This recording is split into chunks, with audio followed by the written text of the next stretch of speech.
To start this story off and to give a little insight about me, I'm an 18-year-old female who grew up in Michigan and have lived in the country for as long as I can remember. And for heads up, this is a long story, so bear with me. Now back to the story. On one particular hot summer weekend, me and a couple friends, including my boyfriend, let's call him Tony, and my older brother, let's call him Brad, decided we were going to go camping for the weekend since it was such a nice warm week. Tony's parents had owned a cabin way out in Ludington, surrounded by a huge wooded area with a personal lake and no neighbors for at least 4 miles. But being stupid teenagers, we didn't really think about that. All we were ready for was to party like any normal teens would. Well, after being there for 2 hours, our fun had started. Tony's friends had bring tons of alcohol and weed to last us for the weekend, so we wouldn't be bored since we had no service and only movies to watch. After it got around 12 a.m. and was pitch black, we had a huge bonfire going. It was a total of 6 people, including me and Tony. As we talked and laughed about upcoming events in our lives, we were so distracted that we didn't notice that my brother had literally frozen his eyes onto one section of the woods. Mind you, we were all intoxicated and high at that time. Eventually, our talking ceased when Tony realized his friend and my brother had an emotionless expression. "Hey dude, you alright?" he asked Brad. Silence. Brad didn't reply or even make any movements that would indicate he heard him. After that, I started to get scared as well as the other 2 girls there. It took a lot for my brother to act that way. Eventually, I was the first to catch on that he was excessively staring into a certain spot in the woods. I turned my head and followed his gaze the best I could. And when I finally caught on to what he was staring at, my heart dropped. There, right fucking there, was, at first look, a dog. At least that's what I thought. It was some person's dog that wandered off. But then my brain kicked in and I realized there wasn't neighbors for miles. So how could there be a dog? My mind started to race while Tony still tried to get Brad to speak or even move. In one motion, this thing stood up tall. And when I say tall, I mean fucking gigantic. It had to be at least 6 feet tall. Everyone seen it then. How could you not? The other 2 girls and the other boy with us gasped as they finally grasped why my brother was as still as a stick. No one moved for what seemed like hours. Tony was the first to talk. "No tail," he mumbled. No one heard what he said, but Brad. And I swear to you when I say his eyes widened as big as pan saucers. That freaked me out immediately. "What did you say?" one of the girls asked.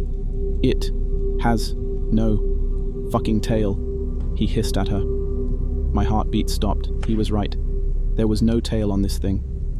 Suddenly, my clouded alcohol mind cleared up in a fraction of a second when I finally realized what this thing was. Now I understood why my brother was basically shitting his pants. This thing was a skinwalker. My instincts kicked in right then and there, but before I could nope the fuck out of there, the thing let off a terrible stench like rotting meat before screaming inhuman-like.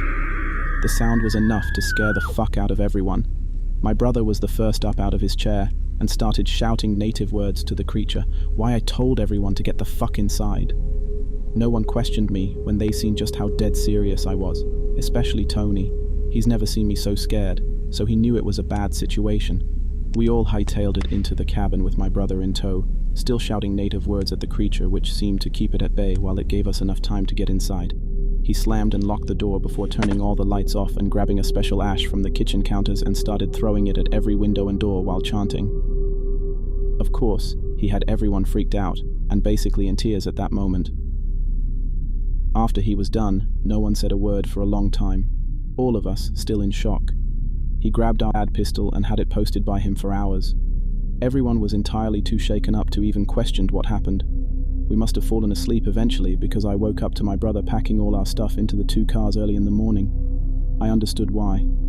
We had native family, we knew what we were dealing with, and we knew it would come back, and maybe not alone.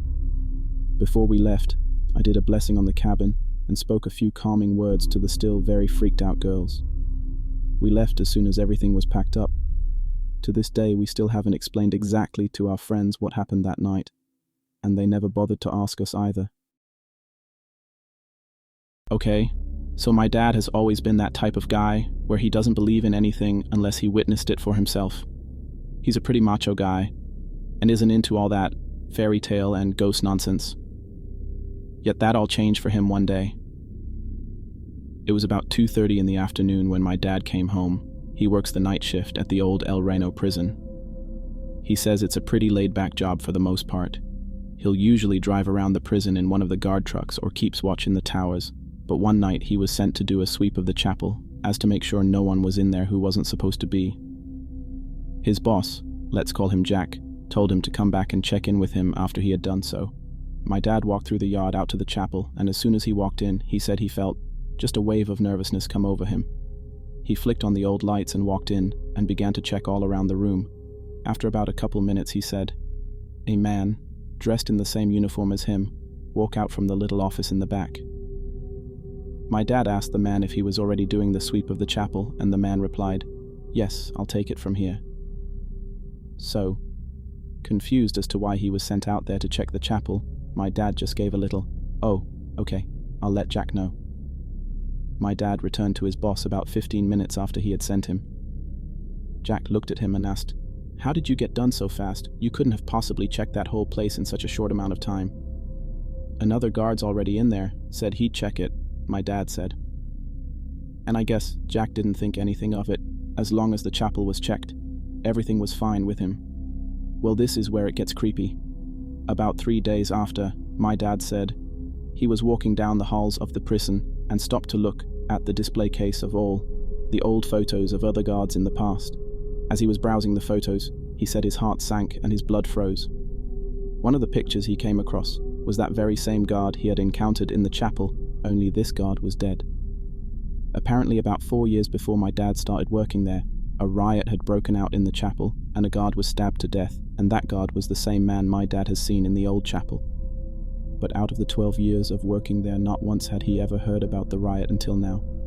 I don't know if they just don't talk about it, scared it might run off of some newbies, or if it's just something a lot of them had forgot about.